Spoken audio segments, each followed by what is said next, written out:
Prenons cette histoire qui circule souvent, presque comme une légende moderne. Une femme vole l'idée d'une amie pour lancer son propre projet. Succès rapide, beaucoup d'ego, jusqu'au jour où, ironie du sort, un autre entrepreneur lui vole à son tour exactement la même idée, la dépassant du jour au lendemain. Et dans les conversations, on ne retient qu'une phrase, c'est le karma. Mais est-ce vraiment cela? Ce soir, on s'interroge sur cette idée qui séduit, qui rassure et qui fait peur parfois. Le karma est-il un mythe ou une réalité? Pour répondre à cette question, nous recevons ce soir Monsieur Abbas Sawadou, un enseignant de philosophie. Bonsoir, Monsieur Sawadou. Oui, bonsoir, madame. Merci d'être parmi nous.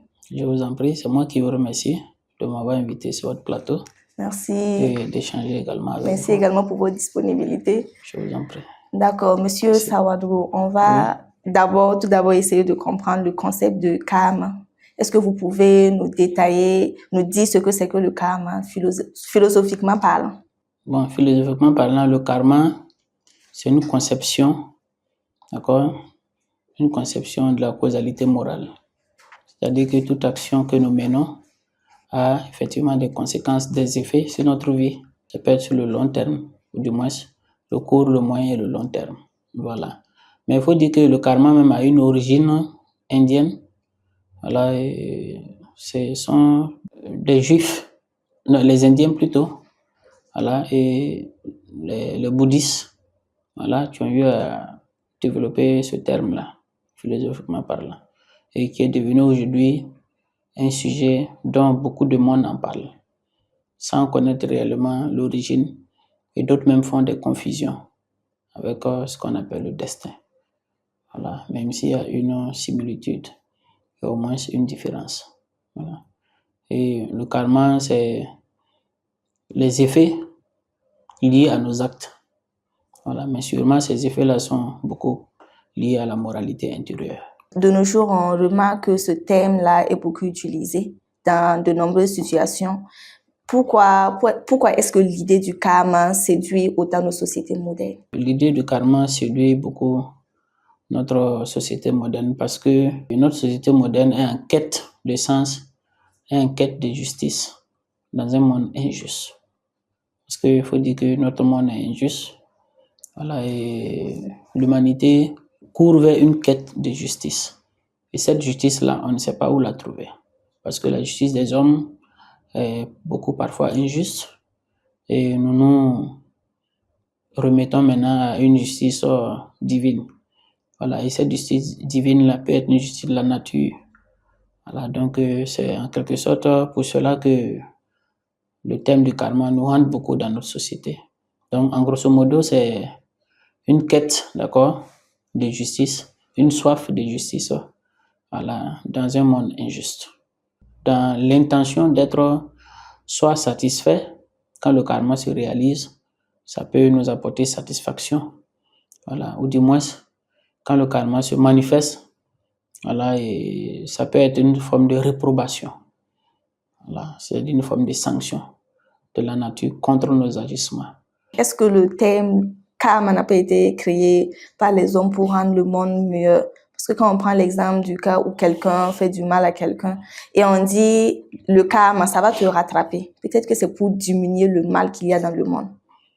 Oui, on peut voir ça comme ça. On peut voir ça comme une sorte une invention humaine pour pouvoir dissuader certaines personnes qui sont également des malfaiteurs. On peut voir ça sur ce point. Comme également aussi, ça peut être, je peux dire, une loi naturelle, voilà, qui est là et qui est au-dessus de nous, comme un épée de Damoclès, voilà, et qui agit à tout moment que nous agissons également, voilà, que ce soit en bien ou que ce soit en mal. On peut voir ça sur ces deux côtés, sur ces deux angles. Mais est-ce que le karma concerne seulement les conséquences négatives ou bien il y a des cas où ça concerne les conséquences positives? Quand on voit le thème déjà, on pense à la négation, quoi. Bon, là, il faut dire qu'il faut faire attention parce que tout n'est pas mauvais en l'homme. Voilà, il arrive aussi que nous faisons du bien. Voilà, l'être humain est ce seul étant, c'est-à-dire le seul sujet conscient de sa propre conscience. Donc, du coup, il est doté d'une bonne moralité, voilà, d'un bien moral, et il est capable de faire le bien. Et donc, si nous faisons du bien, on peut souvent remarquer que le bien là nous revient. Voilà, le bien nous revient en bien aussi également. Soit à nous, soit à nos descendants, soit à nos proches également. Ça peut être même un ami. Voilà. Dans ce cas-là, le lien entre nos actions et leur retour, est-ce que c'est observable ou bien c'est juste une interprétation personnelle? Bon, les deux côtés peuvent marcher, mais ça dépend de l'argumentation ou dans la position dans laquelle tu te trouves. Si je réponds en tant que religieux, je vais dire que c'est pas une interprétation ni une coïncidence, mais c'est le résultat des actes que je pose dans ma vie quotidienne. Voilà, parce que je suis croyant, je crois en Dieu, je crois en ma religion.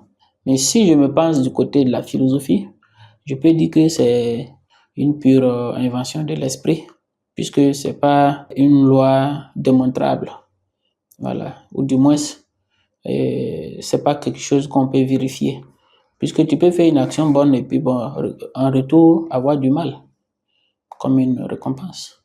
Ça dépend de là où on se positionne, de notre, de l'influence qu'il y a, l'influence des coutumes, hein, des différentes sciences qui nous animent, quoi. Si je comprends bien, vous avez dit que le karma dépend des croyances de tout un chacun. Oui. Mais est-ce à dire qu'il y a des cas où on peut faire le bien ou le mal et que cela ne nous revienne pas, ni à nos enfants, ni à nos descendants et tout? Bon, cela Ça est se perd dans la nature. Non, ça se perd pas. Ma propre expérience, mon propre entendement, je pense que ça ne se perd jamais. Ça peut te revenir.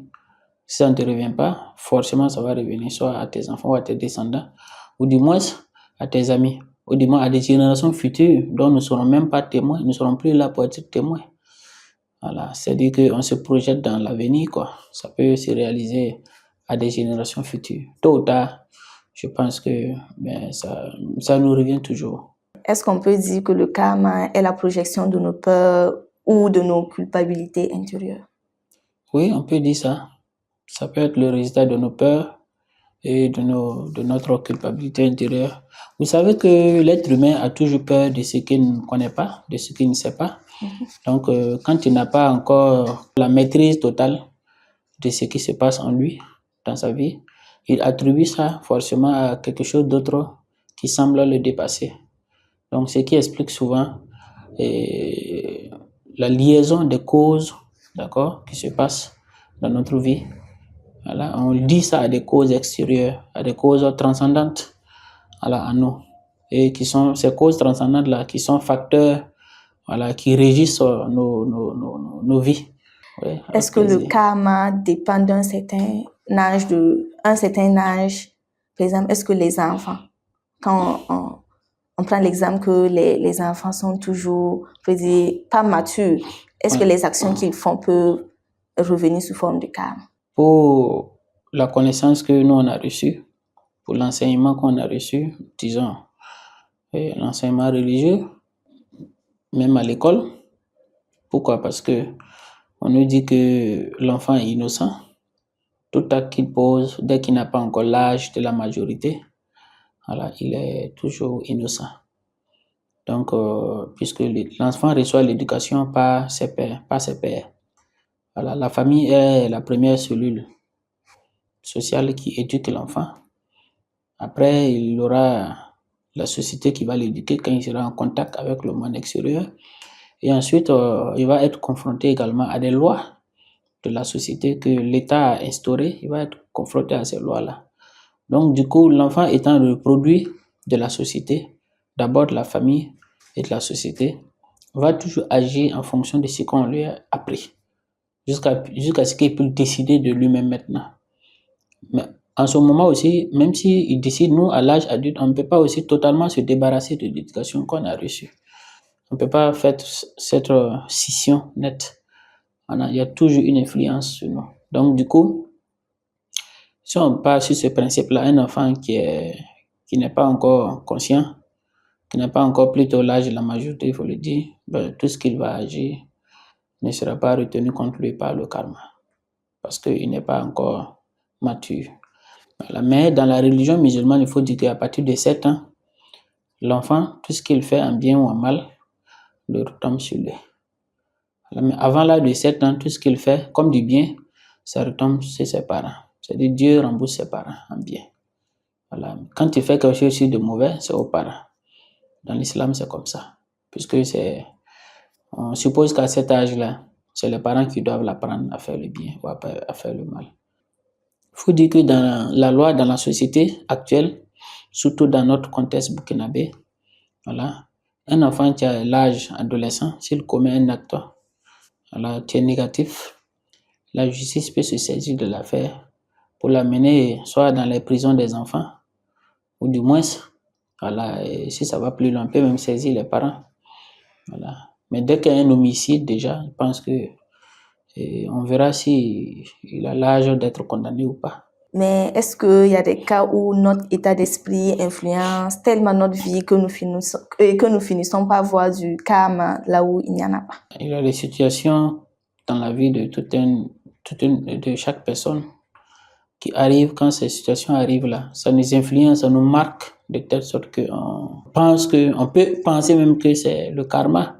On peut même penser que c'est le résultat de nos actes, ou du moins, c'est pas forcément nous, mais peut-être que mon père ou ma mère était très méchante et ça agit sur nous. C'est-à-dire que l'être humain cherche toujours des causes à ce qu'il arrive. Des causes dont il ne connaît pas l'origine, il ne maîtrise pas. Donc, il cherche un peu partout. Voilà. Ou du moins, il peut même penser qu'il est maudit. Il est maudit soit par Dieu, soit par la nature. Voilà. Ou du moins, en ce moment, il se positionne comme une victime. Voilà. Il se positionne comme une victime quand il voit que c'est pas lui-même le résultat de ses actes. Donc, il cherche ailleurs. Ou du moins, quand il sait aussi que c'est le résultat de ses actes, en ce moment, le karma devient ici une réprobation. Voilà. Comme une sanction. Et il a des regrets intérieurs. Dire que tout nous revient, est-ce que cela nous rend plus responsables ou plus fatalistes? Cela nous rend beaucoup plus responsables parce que ça nous invite en même temps à une éthique de la responsabilité. Ça, ici, dans ce cas, ça engage notre responsabilité face à ce que nous faisons. Voilà, l'être humain est un être responsable, qui doit être responsable, parce qu'il est doté d'une conscience. Vous avez parlé de karma et de la relation entre le karma et la justice. Oui. Est-ce que croire au karma, c'est une façon d'espérer une justice invisible dans un monde qui est souvent injuste? Oui, c'est une façon d'espérer une justice, voilà, dans un monde injuste. Mais il faut voir que ici, la justice, là, c'est peut-être une justice symbolique. Voilà, parce qu'on m'a fait du tort, je n'ai pas eu gain de cause, malgré que je suis innocent. Ah, mais voilà, la nature a agi. Je prends par exemple, je peux être condamné en justice pour une faute que je n'ai pas commise.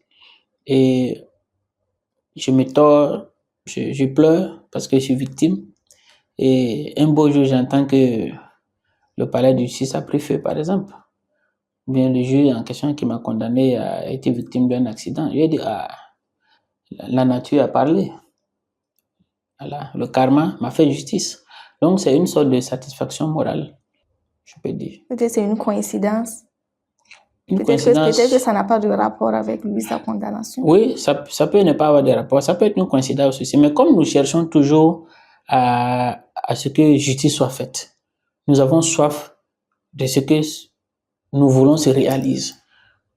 Donc, on peut attribuer ça au karma. Pourtant, ça peut être une coïncidence aussi. Si le karma existe, est-ce que nous sommes encore libres de nos choix? Ça existe, le karma existe. Mais nous sommes libres de nos choix parce que le karma ne détermine pas nos actions. Voilà, nous agissons en toute liberté. Voilà, parce que nous possédons la faculté de décider de faire ou de ne pas faire. Donc, le karma ici vient comme quelque chose qui vient réparer nos actions. Voilà, qui vient comme un juge. Voilà, soit il vient pour nous attribuer notre raison, notre réconfort moral, soit il vient pour nous punir, la réprobation. au tout début de l'émission, vous avez parlé de différence entre le karma et le destin. Oui. Est-ce que le karma ressemble à une forme moderne du destin où chacun récolte ce qu'il sème? Le karma, il y a une différence avec le destin, puisque le destin, là, c'est Dieu lui-même qui est censé tracer ton destin dès ta naissance. Voilà. Mais maintenant, il t'a donné la faculté de décider, la faculté de juger, c'est-à-dire la conscience, la raison, l'entendement, pour que tu puisses agir en toute liberté. Voilà, que tu puisses agir en toute liberté. Maintenant, il a placé ce qu'on appelle, si on parle du côté religieux, hein, voilà, une justice, c'est-à-dire qui se trouve au-dessus, juste au-dessus de toi, au milieu. Pas lui à son niveau, mais juste au-dessus de ta tête.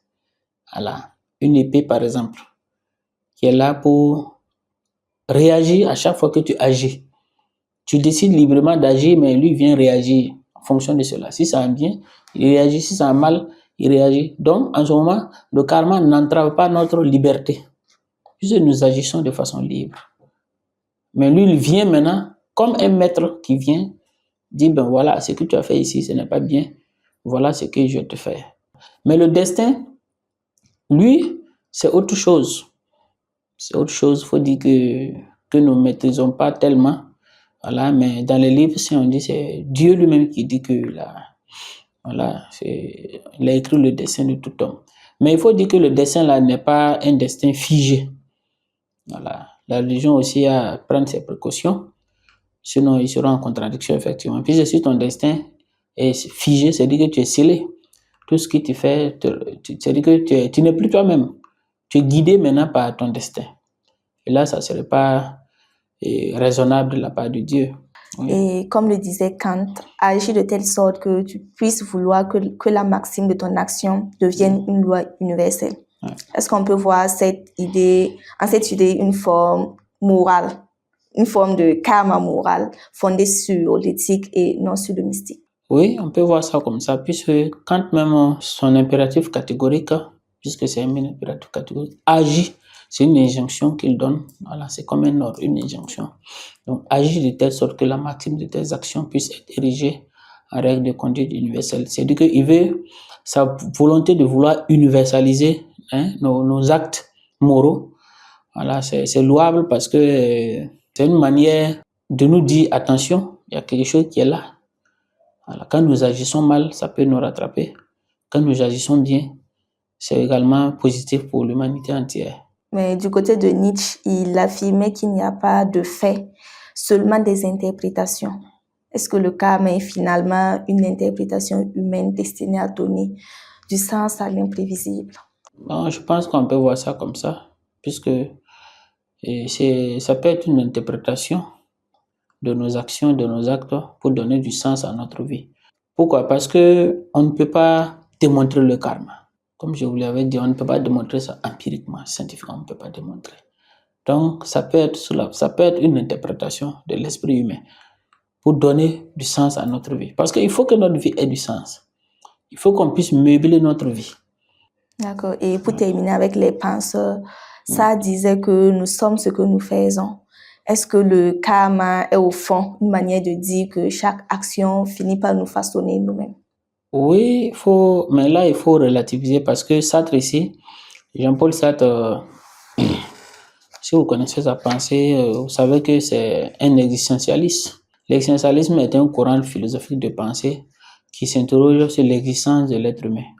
Voilà, sur l'importance de l'existence de l'être humain. C'est la nature même de l'existence de l'être humain. Donc, pour Sartre, quand il dit que nous sommes ce que nous faisons, c'est ça. Voilà. Puisque pour lui, il n'y a pas de Dieu pour la concevoir. Il dit que l'être humain, il n'y a pas de nature humaine puisqu'il n'y a pas de Dieu pour la concevoir. L'être humain est tel qu'il se veut et tel qu'il se conçoit.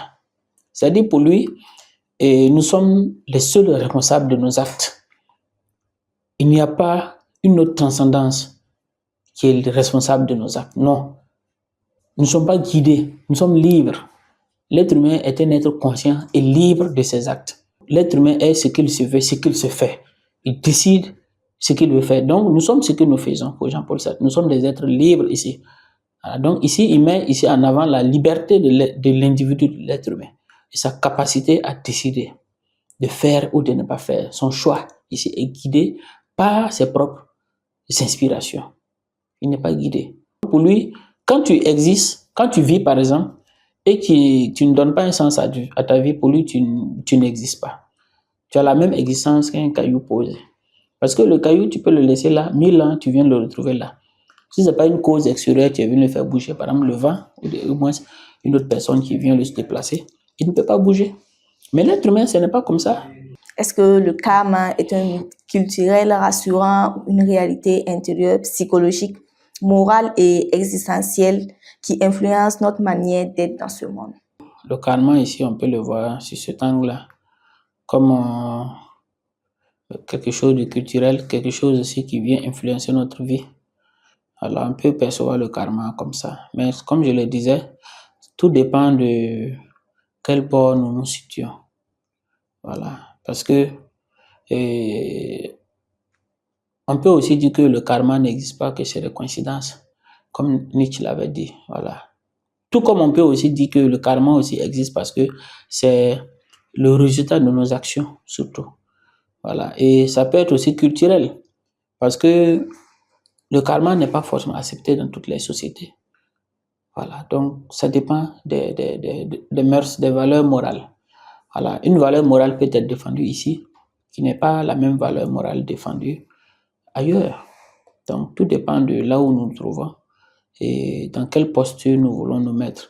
Mais une chose est certaine, une chose est sûre, pour moi, il faut toujours agir en référence avec le bien. Le bienfait n'est jamais Le perdu. bienfait n'est jamais perdu. Et je prends pour terminer la pensée de Blaise Pascal qui disait qu'il faut faire un pari sur la foi. Tantôt les uns, d'autres ne croient pas en Dieu et d'autres croient. Blaise Pascal arrive à dire que il faut faire un pari. Parce que si tu paries que Dieu existe et que tu fais le bien autour de toi et que tu meurs, tu peux trouver qu'il existe vraiment, tu seras sauvé, mais tu auras la vie éternelle. Mais si tu paries qu'il n'existe pas, tu fais le mal, tu peux trouver qu'il existe, tu auras perdu la vie éternelle. Ou du moins, si tu paries qu'il n'existe pas et tu fais le mal, tu vas réellement trouver que aussi il n'existe pas. Après ta mort, tu vas trouver que Dieu n'existe pas. Tu n'as pas gagné. Tu n'as pas gagné. Parce que tu aurais vécu avec une mauvaise moralité. Voilà. Mais si tu penses qu'il existe, tu fais le bien, tu peux trouver que Dieu n'existe pas, tu n'as pas perdu. Non. Au moins, tu aurais vécu avec une bonne moralité. Alors, l'histoire retiendra que voilà, un tel là était une grande personne, avait une valeur morale très élevée. Mais c'est ce qu'on retient aujourd'hui de Jésus. Voilà, le Christ avait une grande moralité, une grande probité morale, voilà, incontestée partout. Donc, voilà qu'on parle bien de lui aujourd'hui. Voilà. Mais si c'est un individu qui commettait rien que le mal, comme l'histoire de Pharaon, je pense que personne ne va aujourd'hui le vénérer. Voilà, donc, comme le pari pascalien, il faut toujours faire le bien, le souverain bien. Tant que tu peux le faire, il faut le faire, parce que ça ne t'enlève rien. Alors, au contraire, ça t'ajoute beaucoup de choses. D'accord. Voilà. Il faut faire le bien, toujours le bien. C'est sous ces mots que nous allons terminer l'émission. Bien. Merci à vous pour votre disponibilité. Ouais. Et on espère vous revoir une autre fois sur notre plateau. C'est moi qui vous remercie beaucoup. Je suis très content. Et en tout cas, on espère, tant que le temps nous permettra, on sera toujours disponible à vous. Et je pense que je suis très content de cette interview qui m'a permis de pouvoir, alors, comme Socrate, accoucher les esprits, je peux dire. Voilà, accoucher les esprits comme Socrate. Voilà, développer un thème qui est très intéressant, un thème d'actualité, et qui nous rappelle de notre condition de vie terrestre. Nous sommes des êtres fragiles, nous sommes des êtres faibles, et nous sommes des êtres faits pour la mort. Voilà, comme Heidegger le dit, nous sommes des êtres, des états qui courent vers la dégénérescence, c'est-à-dire vers la mort. Donc nous devons également aborder ce genre de thèmes pour nous rappeler que nous sommes que des mortels Et nous sommes des êtres mortels. Comme nous sommes des êtres mortels, nous devons tout faire pour donner un sens à notre vie. Et le sens à notre vie ne peut se faire que qu'en faisant le bien autour de nous. Merci, Monsieur Sawadogo. Je vous en prie, c'est à vous le merci. Merci. Ce soir, le karma nous a parlé, ou plutôt, il nous a montré notre reflet. Peut-être n'est-ce pas une force invisible qui pèse sur nos vies, mais le miroir de nos gestes, de nos choix, de ce que nous sommes et de ce que nous semons chaque jour. Qu'on y croit ou non, il nous rappelle une chose essentielle. Nos actes nous façonnent, nos décisions impactent et le monde répond toujours d'une manière ou d'une autre. Alors, avant de quitter cette émission, la vraie question reste: que semons-nous et comment voulons-nous que cela nous revienne? Merci à notre invité pour ces éclaircissements et merci à vous de nous avoir suivis. On se retrouve très bientôt pour une nouvelle question d'existence.